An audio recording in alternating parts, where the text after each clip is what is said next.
संकट चौथ का व्रत कल 29 जनवरी को रखा जाएगा। जाने शुभ मुहूर्त, पूजा विधि और चांद निकलने का सही समय। तो संकट चौथ जो का व्रत है बहुत ही पवित्र और जीवन में विशेष पुण्य प्रदान करने वाला एक व्रत है। संतान के लिए संकट चौथ का व्रत उत्तम माना गया है।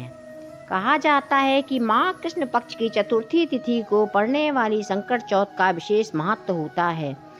इस दिन माता पार्वती जी ने गणपति को प्रकट किया था और इस दिन भगवान गणेश के व्रत और पूजन से संतान को दीर्घायु और स्वस्थ जीवन का आशीर्वाद प्राप्त होता है, सुख सौभाग्य की प्राप्ति होती है। इसलिए इस बार संकट चौथ का व्रत 29 जनवरी 2024 दिन सोमवार को रखा जाएगा। संकट चौथ के दिन भगवान गणपति की पूजा की जाती है। उन्हें घी, गुड़ और तिल का भोग लगाया जाता है और इससे शुभ फलों की प्राप्ति होती है। तो पूजा के लिए शुभ मुहूर्त जानिए कि क्या है। तो संकट चौथ का व्रत 29 जनवरी 2024 दिन सोमवार को रखा जाएगा। चतुर्थी तिथि की शुरुआत तो 29 जनवरी 2024 की सुबह 6:10 पर हो रही है। चतुर्थी तिथि की समाप्ति 30 जनवरी 2024 को 8:54 पर होगी। संकट चौथ की पूजा आप सुबह से ही कर सकते हैं।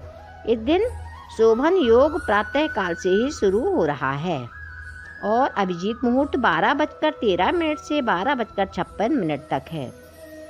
आइए जानते हैं कि चंद्रमा निकलने का क्या समय है, यानी चंद्रोदय का समय।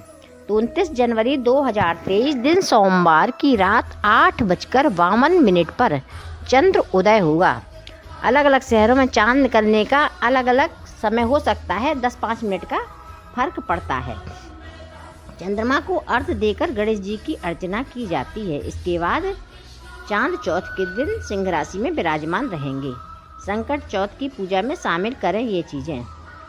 आप पीला कपड़ा ले लें, जनेऊ, सुपारी, पान का पत्ता, लौंग, इलायची, गंगाजल, गणपति की मूर्ति, फूल, दूर्वा, रोली, कुमकुम, इत्र, मौली, घी, हल्दी, अक्षत, तिल के लड्डू, मोदक और मौसमी फल भी आप ले सकते हैं।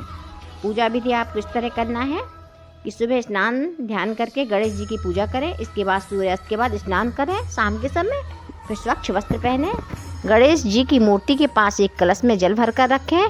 धूप, दीप, नैवेद्य, तिल लड्डू, शंकरकंद, अमरूद, गुड़ और घी अर्पित करें और तिलकुट भी बनाएं।